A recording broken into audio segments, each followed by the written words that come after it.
तो देखो सॉल्यूट जो है तुम्हारे पास दो टाइप के यहाँ मिलेंगे इस चैप्टर में, मोल्स ऑफ सॉल्यूट, एन कैसे मोल्स सॉल्यूट के। तो मोल्स ऑफ सॉल्यूट तुम्हारे पास दो टाइप के हैं, एक तो मोल है ऑब्जर्व्ड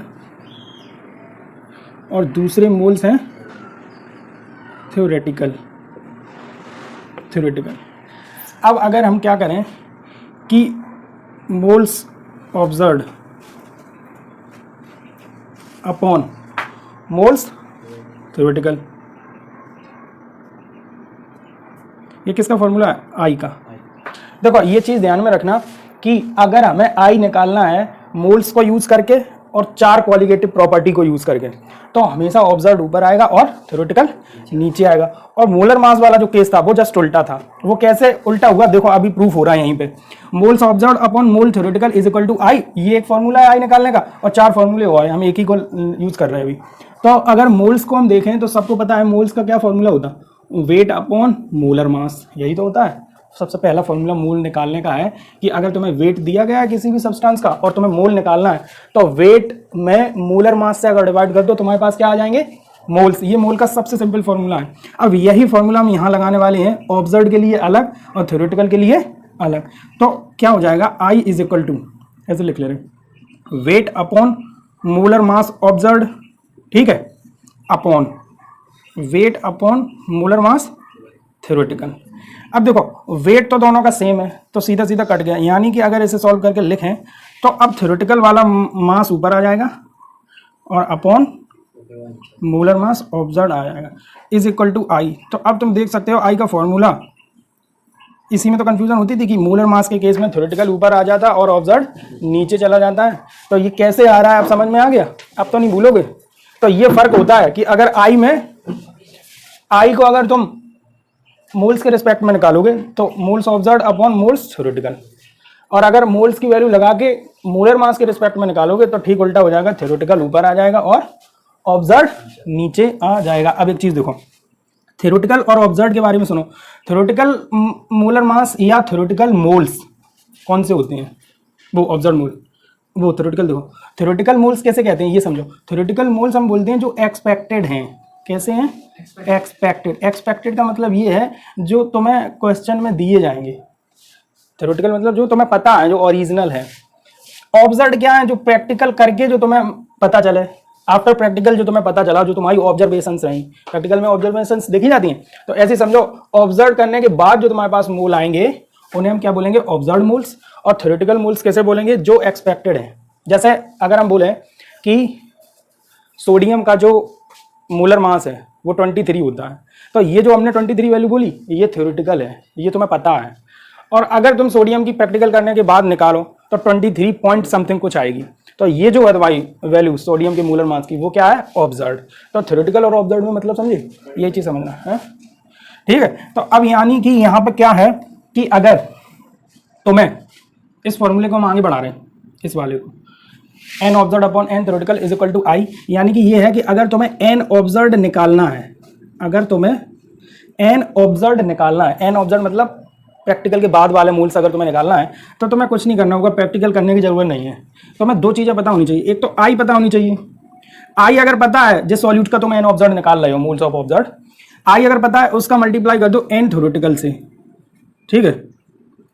एन थ्योरेटिकल तो तुम्हें पता होंगे ना, उसमें अगर आई का मल्टीप्लाई कर दो तो तुम्हें एन ऑब्जर्व्ड पता चल जाएंगे।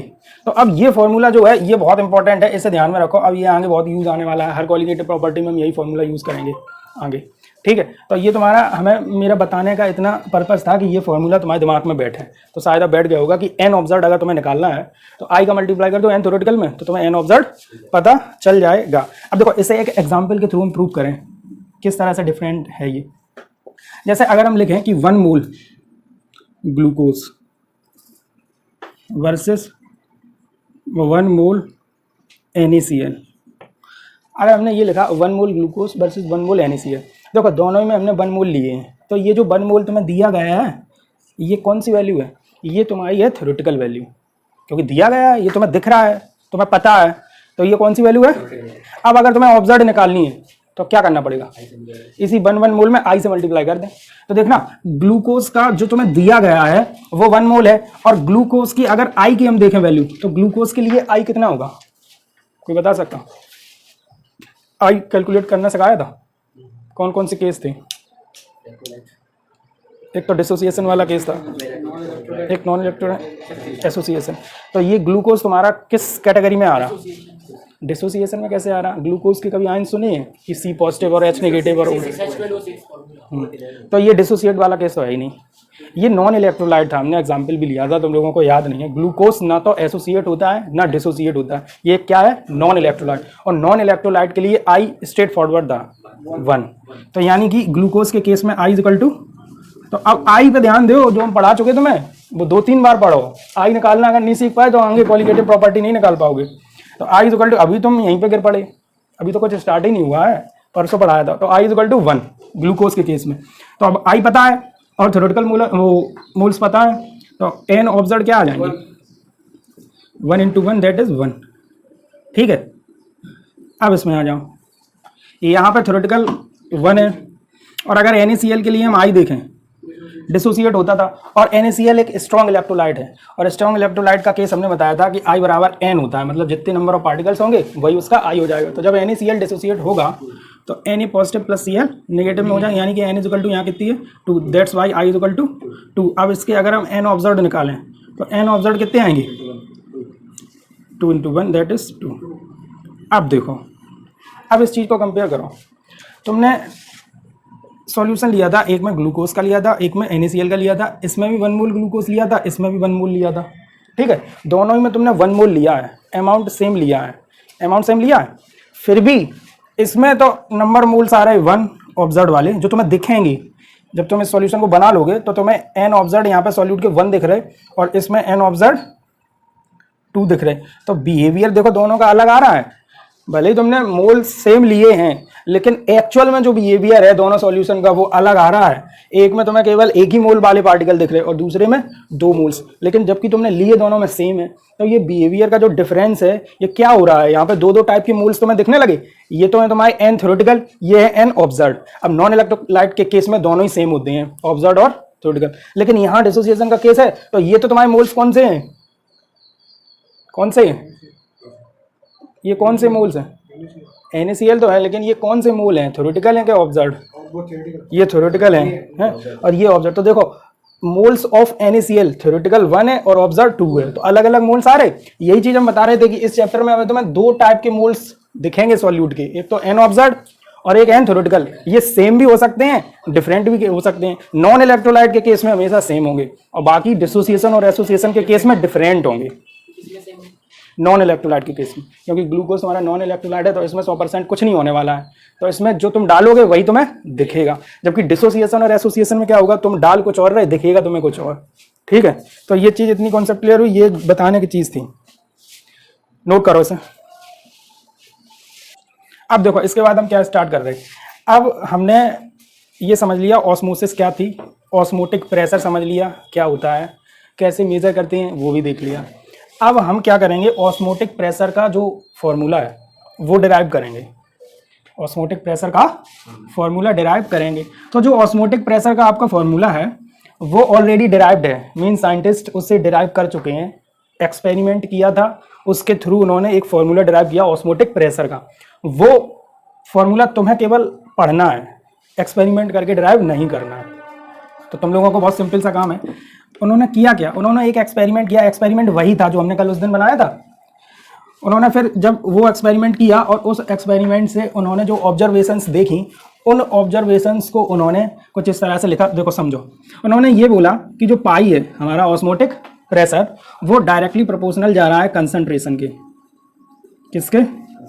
ये चीज़ तुम उस एक्सपेरिमेंट को याद करो कि अगर तुम कंसंट्रेशन बढ़ाते जाओगे तो तुम्हारा ज़्यादा से ज़्यादा सॉल्वेंट पार्टिकल पास होंगे मेम्ब्रेन से, और जब ज़्यादा से पास होंगे तो ज़्यादा वॉल्यूम बढ़ेगा, ज़्यादा वॉल्यूम बढ़ेगा तो ज़्यादा पिस्टन को ऊपर खिसकाएगा, और जब ज़्यादा पिस्टन को ऊपर खिसकाएगा तो उतना ही तुम्हें एक्सटर्नल प्रेशर ज़्यादा लगाना पड़ेगा, यानी कि तुम्हारा ऑस्मोटिक प्रेशर बढ़ता जाएगा। ये चीज़ क्लियर है? ये चीज़ उनने एक्सपेरिमेंट से निकाली थी, लेकिन तुम्हें बस ऐसा देखना है कि pi is directly proportional to, हाँ।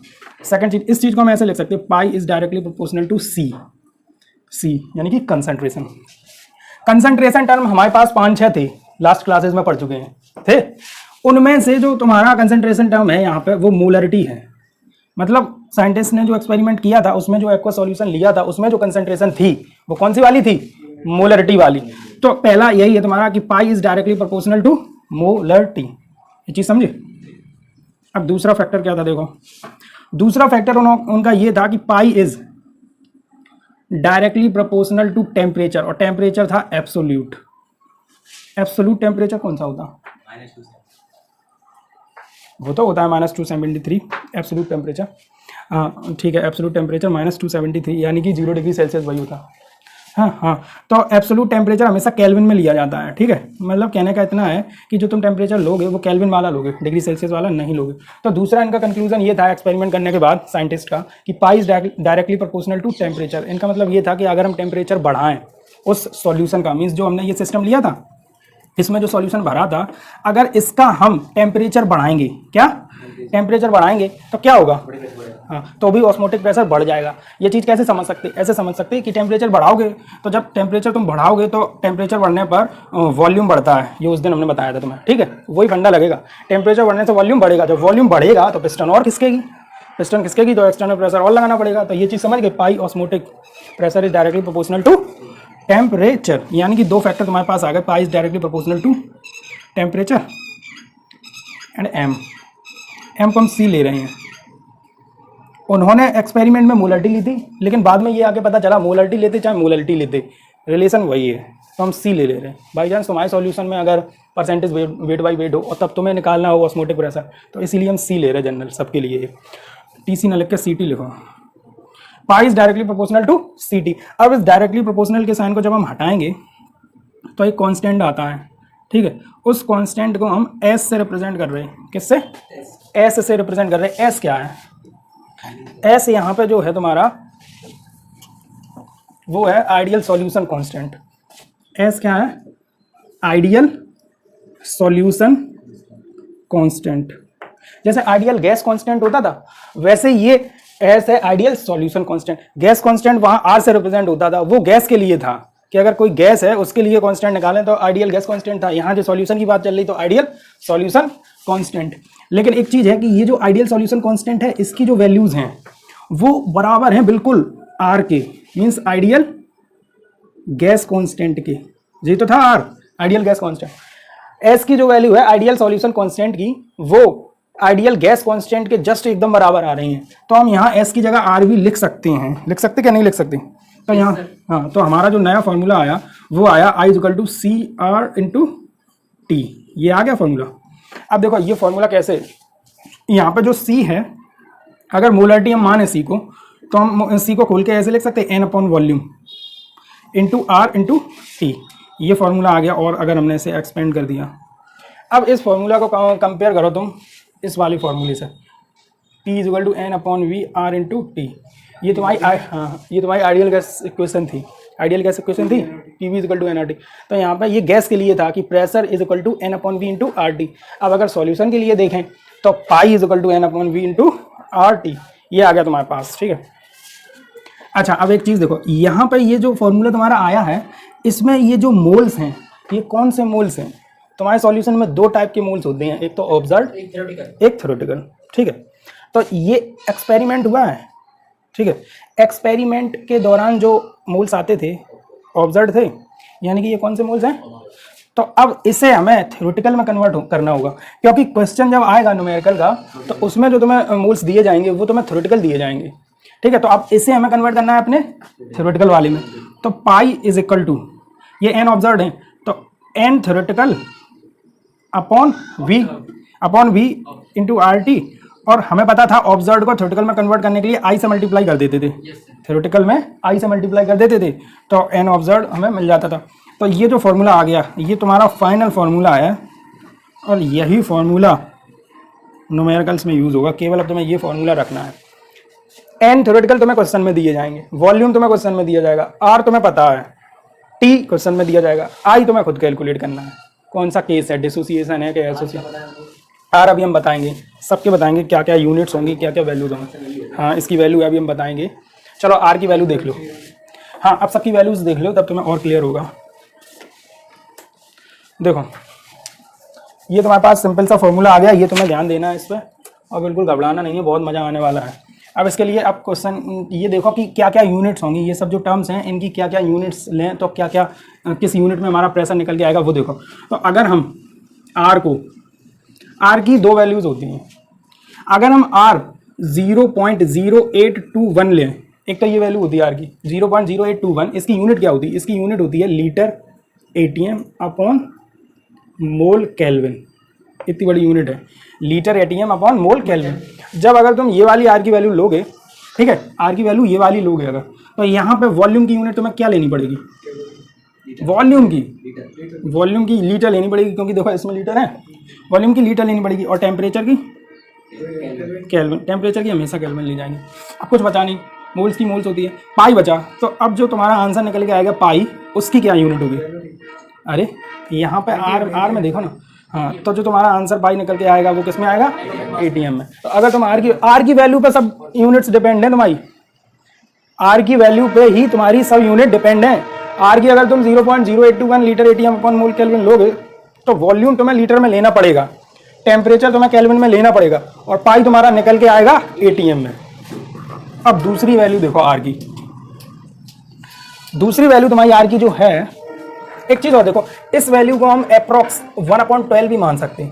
मतलब अगर तुम्हें ये नहीं रखना है, तुम्हें टफ लग रहा है तो 1/12 रख दो डायरेक्ट, ये अप्रॉक्स इक्वल टू, इसे सॉल्व करोगे तो यही आएगा 0.0821, ठीक है। अब दूसरी देखो, अगर आर की वैल्यू तुमने ले ली 8.314, एक ये भी होती है आर की वैल्यू 8.314, इसकी यूनिट क्या होती है, इसकी यूनिट होती है joule upon mole into kelvin, बस इतनी सी यूनिट होती है, joule upon mole into kelvin. अगर तुम्हें आर की वैल्यू ये ली है तो तुम्हें वॉल्यूम की जो यूनिट है वो लेनी पड़ेगी मीटर क्यूब, लीटर नहीं, ये नहीं होती लीटर, इसमें एक रिलेशन होता है मीटर क्यूब और लीटर में। 1 लीटर इज इक्वल टू होता है 10⁻³ मीटर क्यूब। अभी बताएंगे वॉल्यूम की यूनिट तुम्हें मीटर क्यूब में क्या हो गया, volume is equal to metre cube में तुम्हें लेनी पड़ेगी यूनिट, इधर देख लो, उसके बाद सो लेना। टेम्परेचर की जो यूनिट है वो तुम्हें कौन सी लेनी पड़ेगी, केल्विन। यही चीज जो हम बता रहे हैं जो बहुत इंपॉर्टेंट है, न्यूमेरिकल यहीं पे गलत होते हैं और ये कोई नहीं बताता। चलो देखो, और नेक्स्ट है तुम्हारी पाई, जो तुम्हारा ऑस्मोटिक प्रेशर निकल के आएगा, नहीं वो एटीएम में नहीं निकल के आएगा, अब वो तुम्हारा, हाँ अब वो तुम्हारा निकल के आएगा पास्कल में। पास्कल यानी कि न्यूटन अपॉन मीटर स्क्वायर, इसी को तो हम पास्कल लिख लेते थे। ये हमने कैसे बोला न्यूटन अपॉन मीटर स्क्वायर में निकल के आएगा, क्योंकि वॉल्यूम तुम्हारा मीटर क्यूब में आ रहा, वॉल्यूम तो कुछ ना कुछ ऐसी यूनिट होगी ना प्रेशर की, तो न्यूटन अपॉन मीटर स्क्वायर। तो अगर तुम ये सब यूनिट्स लोगे तो तुम्हारा आंसर जो ऑस्मोटिक प्रेशर है वो न्यूटन अपॉन मीटर स्क्वायर, या इसी को हम पास्कल बोल सकते हैं, इसमें निकल के आएगा। नोट करो फिर इसके क्वेश्चन कराएं। देखो अगर हम इसका एग्जाम्पल की बात करें तो हम एक एग्जाम्पल ले रहे हैं कि 180 gram glucose is dissolved in 180 gram glucose is dissolved in 5 litre solution. हाँ, तो तुमसे पूछा है कि at 27 degree Celsius, at 27 degree Celsius calculate osmotic pressure, calculate osmotic pressure in ATM. देखो उसने मेंशन कर दिया है कि ऑस्मोटिक प्रेशर की जो यूनिट होनी चाहिए जो आपको निकालना है वो एटीएम में निकालना है। तो इस क्वेश्चन को पहले समझो। अब देखना यहाँ पे क्या होगा, 180 ग्राम ग्लूकोज इज, इस क्वेश्चन को पहले समझो। 180 gram glucose is dissolved in 5 litre solution, ठीक है। Calculate osmotic pressure. अब यहाँ पे देखना ग्लूकोज का तुम्हें 180 ग्राम दे दिया गया, ये क्या दिया गया तुम्हें, ग्लूकोज का वेट दिया गया, और ये वेट तुम कौन सा बोलोगे, थ्योरेटिकल है। तो यानी कि यहाँ से जो मोल्स निकलने वाले हैं वो कौन से वाले होंगे, थ्योरेटिकल, यानी कि एन थ्योरेटिकल। बस ये चीज बहुत ज्यादा इंपॉर्टेंट है इस क्वेश्चन, इसके चैप्टर के न्यूमेरिकल लगाने के लिए, कि थ्योरेटिकल कौन से हैं, ऑब्जर्व कौन से हैं। यहीं पे कंफ्यूज हो जाते बच्चे। बस ये तुम पता लगा लो थ्योरेटिकल कौन सा है, या ये पता लगा लो ऑब्जर्व कौन सा है, फिर कन्वर्ट तुम कर लो। रिलेशन तुम्हें पता है, N observe equal to I into N theoretical. तो देखो एन थ्योरेटिकल यहाँ से कितने आएंगे, वेट है upon molar mass theoretical, that is weight है 180 ग्राम, और मोलर मास जो होता है ग्लूकोज का वो 180 होता है। C6H12O6 अगर निकालोगे तो 180 आएगा, ठीक है। तो 180 अपॉन 180 इज इक्वल टू 1 मोल, ये थ्योरेटिकल मोल्स आ गए तुम्हारे ग्लूकोज के। अब वॉल्यूम तुम्हें यहाँ पे दे दिया गया है 5 लीटर, और टेम्परेचर जो दिया गया है वो 27 डिग्री सेल्सियस दिया गया है। इसे केल्विन में जब कन्वर्ट करोगे तो होता है kelvin is equal two degree Celsius plus 273, ये कन्वर्ट करने का फॉर्मूला होता है। तो केल्विन इज इक्वल टू 27 इसमें ऐड कर दो, यानी कि 300 केल्विन। ये सब तुम्हारी यूनिट की थी। सबसे पहले हमने क्या किया, यूनिट सब संभाल ली, एक साथ रख ली, ठीक है। आर की वैल्यू यहाँ पे तुम्हें कौन सी लेनी पड़ेगी, हाँ 1/12। कैसे समझ में आ रहा है, देखो लीटर प्रेशर तुम्हें एटीएम में चाहिए तो litre ATM upon mole kelvin, तो ये उसकी यूनिट मैच हो रही थी फर्स्ट यूनिट से, यानी कि तुम्हारी 0.0821, दैट इज हम इसे 1/12 लिख सकते थे, ठीक है। ये वाली तुम्हारी लगेगी। अब बस फॉर्मूला तुम्हें लगाना है जो स्टार वाला हमने बताया था, pi equal to N theoretical upon V R T into I. N theoretical 1, volume तुम्हारा 5, आर तुम्हारा 1/12, टी तुम्हारा 300, आई तुम्हारा 1। ये चीज और कैलकुलेट करनी थी कि ग्लूकोज तुम्हारा जो है वो एक नॉन इलेक्ट्रोलाइट है। क्या है, नॉन इलेक्ट्रोलाइट। और इस नॉन इलेक्ट्रोलाइट के लिए हमेशा आई क्या होता था, आई इज इक्वल टू 1। ऐसा जब सॉल्व करोगे,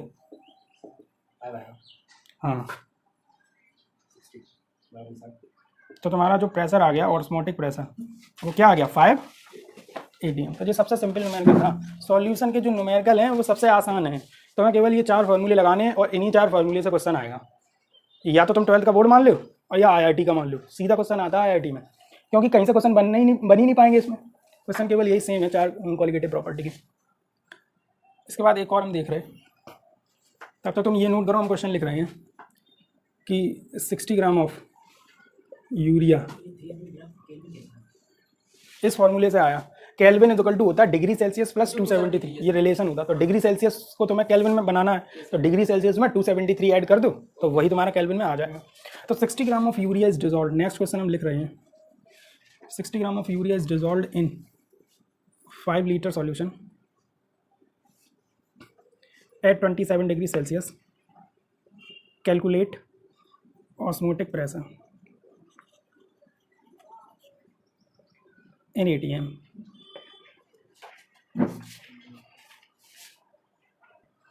हाँ, तो यहाँ पे देखना, अगर हम ये थ्योरेटिकल मास दिया गया यूरिया का, तो एन थ्योरेटिकल अगर हम निकालें यूरिया के तो आएंगे weight upon theoretical molar mass of urea, that is 60 gram upon 60, क्योंकि यूरिया का मोलर मास तुम्हारा होता है 60, ठीक है। यानी कि 1 मोल इसके भी आ गए। और वॉल्यूम तुम्हारा 5 लीटर है और टेम्परेचर तुम्हारा 27 degree Celsius, that is 273 Kelvin. और प्रेशर तुम्हें निकालना है एटीएम में, तो सीधा फॉर्मूला लगाना, pi equal to N theoretical upon V into R T I, ठीक है। एन थ्योरेटिकल तुम्हारे पास 1 है, अपॉन वॉल्यूम 5 है, आर तुम्हारे पास 1/12 ले लिया है, टेम्परेचर 300 और आई की वैल्यू 1। यूरिया में आई की वैल्यू 1 कैसे हो गई, क्योंकि यूरिया भी एक नॉन इलेक्ट्रोलाइट है, ये भी एक क्या है, नॉन इलेक्ट्रोलाइट। और नॉन इलेक्ट्रोलाइट में हमेशा आई इक्वल टू क्या होगा 1। तो यहाँ पर भी तुम्हारा जो ऑस्मोटिक प्रेशर आया वो 5 एटीएम आया जब तुमने यूरिया लिया। अब एक चीज़ देखो, इस चीज़ में आ गया। अब यहाँ देखो जब हमने ग्लूकोज लिया अमाउंट हमने सेम रखा तो 5 एटीएम आया, यूरिया लिया अमाउंट हमने सेम रखा तब भी 5 आया। तो कॉलिगेटिव प्रॉपर्टी क्या थी, कॉलिगेटिव प्रॉपर्टी की डेफिनेशन जो हमने लिखाई थी वो क्या लिखाई थी, याद करो, हमने यही तो लिखाई थी कि those property which depends only upon the amount of solute. उन्हें इससे कोई मतलब नहीं तुम क्या मिला रहे हो, तुम कुछ भी मिलाओ, लेकिन अमाउंट से मतलब है। तो यहाँ पे ग्लूकोज है और यूरिया है, अंतर है, बट यहाँ पे 1 मोल है, यहाँ भी 1 मोल है। अगर अमाउंट सेम है तो कॉलिगेटिव प्रॉपर्टी 100% सेम आएगी, समझ रहे। तो यही तो थी कॉलिगेटिव प्रॉपर्टी कि अगर वो क्या मिला रहे हैं हमें कोई मतलब नहीं, ग्लूकोज की जगह चाहे कुछ और मिला देते, लेकिन अगर अमाउंट सेम है तो कॉलिगेटिव प्रॉपर्टी सेम आएंगी, इसमें कोई डाउट नहीं है। तो यही चीज़ हम तुम्हें बताने वाले थे, इसे नोट कर लिया, हो गया। अब एक और देखो आगे, एक इसमें केस है, एक और क्वेश्चन दे रहे तुम्हें तब तक। नेक्स्ट क्वेश्चन है तुम्हारा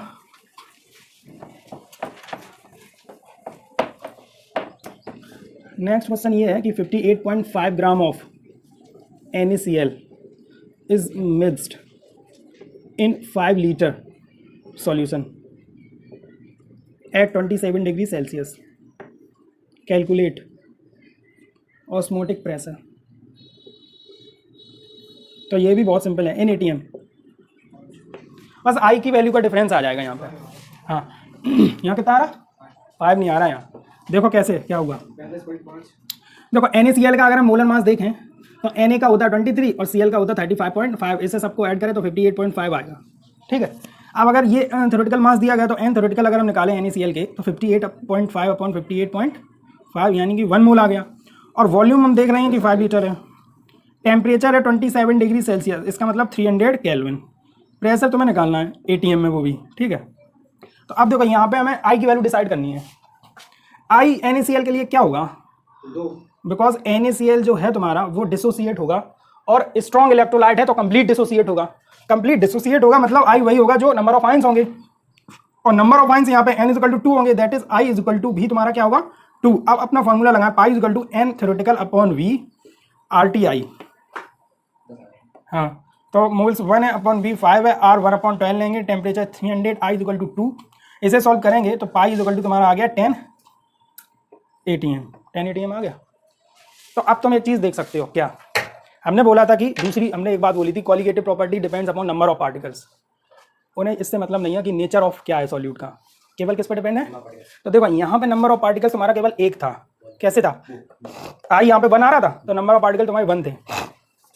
यहाँ i = 2 है, यानी कि नंबर ऑफ पार्टिकल्स यहाँ 2 हो गए, NaCl डिवाइड हो गया ना, Na positive plus Cl negative. यहाँ ग्लूकोज तुम्हारा ग्लूकोज ही रहा था, एक ही तो पार्टिकल था ग्लूकोज, यहाँ पे 2 पार्टिकल हो गए। तो नंबर ऑफ पार्टिकल्स अगर बढ़ेंगे तो कॉलिगेटिव प्रॉपर्टी भी बढ़ जाएगी, नंबर ऑफ पार्टिकल बढ़े कॉलिगेटिव प्रॉपर्टी तुरंत 10 हो गई।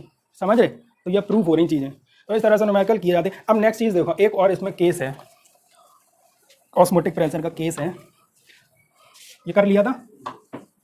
केस ये है तुम्हारा, केस फर्स्ट ये है, अगर तुम किसी भी सॉल्यूशन में आपके 2 या 2 से ज़्यादा सॉल्यूट प्रेजेंट हैं, 2 से ज़्यादा सॉल्यूट प्रेजेंट हैं, और तब तुम्हें उस सॉल्यूशन का ऑस्मोटिक प्रेशर निकालना हो।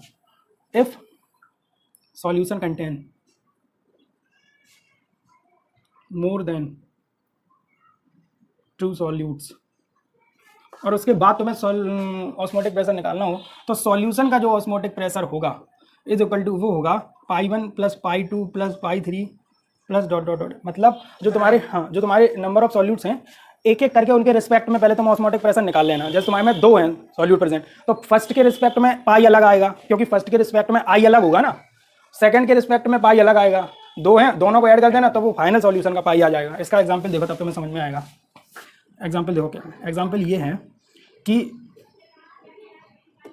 Glucose 180 gram glucose and 58.5 gram NaCl is mixed in 5 liter solution at 27 degree Celsius. Calculate osmotic pressure in ATM। अब तुम देख के बता सकते हो, बंदा आया, मतलब पहले से आ रहा था 5, दूसरे से आ रहा था 10, तो टोटल तुम्हारा क्या हो जाएगा। तो ये है, अगर 2 या 2 से ज़्यादा सॉल्यूट प्रेजेंट हैं तो सीधा सा एक एक सॉल्यूट के रिस्पेक्ट में पाई निकाल लेना, उन सबको ऐड कर देना, तो तुम्हारा फाइनल सॉल्यूशन का क्या आ जाएगा, ऑस्मोटिक प्रेशर। तो अगर हम ग्लूकोज का केस निकालें, कर दें इसे, ग्लूकोज के केस में अगर हम निकालें तो पाई तुम्हारा आ रहा है, नंबर ऑफ मोल्स यहाँ पे 1 हो जाएंगे, अपॉन वॉल्यूम 5 है, इंटू आर तुम्हारा हो जाएगा 1/12 इंटू टेम्परेचर 300। आई तुम्हारा ग्लूकोज के केस में 1 है, ठीक है, तो यहाँ से 5 ATM आ गया।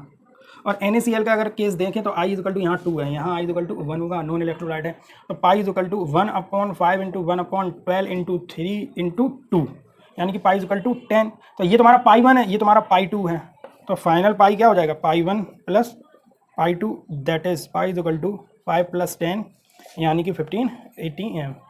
तो ये तुम्हारे पास फार्मूला है। इस फार्मूले को हम दूसरे फॉर्म में भी लिख सकते हैं, पाई = π1 + π2 + π3। इसे हम ऐसे लिख सकते हैं, देखो ध्यान से देखना, पाई = क्या था, N1/V RTI1, ये पहले कंपोनेंट के लिए है। Second N2/V RT × I2 plus N3/V RTI3 plus ... ऐसे चलता जाएगा। अब इसे पाई में से हम इसे RT/V को अगर कॉमन ले लें, है तो N1I1 plus N2I2 plus N3I3 plus ... RT/V, ये आ गया। मतलब डायरेक्ट हम इस फॉर्मूले को यूज़ कर दें तो अगर कंपोनेंट्स हैं तुरंत उनकी मोल्स रखो, आई रखो और आंसर आ जाएगा। ये तुम्हारे पास डायरेक्ट फॉर्मूला है, और ये तुम्हारा समझने वाला है कि अलग अलग निकाल के फिर ऐड कर दूँ। कोई डाउट है इसमें? तो यही था आज के लिए, आगे बताएंगे हम।